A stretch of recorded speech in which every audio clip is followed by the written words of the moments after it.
Well, I was always obsessed with comic strips. It's been my thing since I was a little kid. I actually, in fourth grade, a friend and I started our own magazine, and it was just full of cartoons. We sold subscriptions to our fellow students.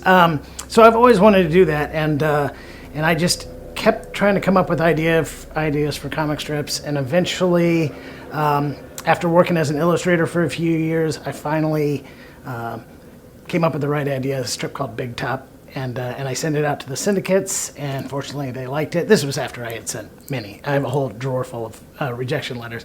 But so I got to do Big Top. It was my dream job. I did it for about 5 years. And then I ended up taking over another strip called Adam at Home that I still do to now.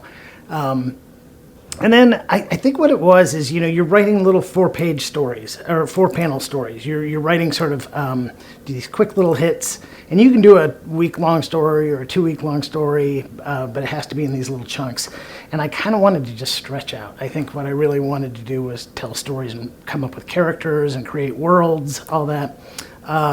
So I was looking at graphic novels, and that's how I eventually led to doing Monster on the Hill, my first graphic novel, and it was so much fun. And it was received well, and I just really enjoyed doing it, and it let me stretch out artistically and with my writing. And then eventually I started having some friends, and people I knew in cartooning were starting to dip into books, and I saw what had happened with Diary of a Wimpy Kid, and my friend Lincoln Peirce had started working on Big Nate, and then there were a whole bunch of us cartoonists kind of at the same time. We're like, man, that looks really fun. Like, I'd really like to try that. And so we all started moving into that. And again, it's, we had all the skills. We know how to write. We know how to drop the cartoons in and be funny.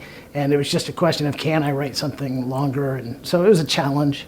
And I absolutely loved it, doing The Life of Zarf. And then that led me to doing Wink, which is even more of just a novel, a straight novel with some illustrations dropped in.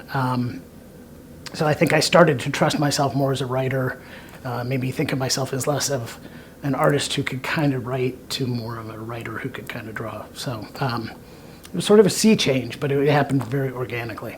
When I was doing comic strips, again, you're just going for that punchline. Every strip has to have that punchline, or at least something really funny within it, or it has to have a cute moment at the end. But when you go to stretch out to write a full-length story, you can't rely on those hits of humor. You have to kind of work it in organically. I found it really easier than I expected, because it was actually I think when you're doing comic strips, it's a really tight, confined space, and when you open up and you can stretch out, it feels like a luxury, I guess. And so, and then when I did the hybrid novels, again, you're going very much, you're leaning on the jokes, the sort of step aside illustration jokes.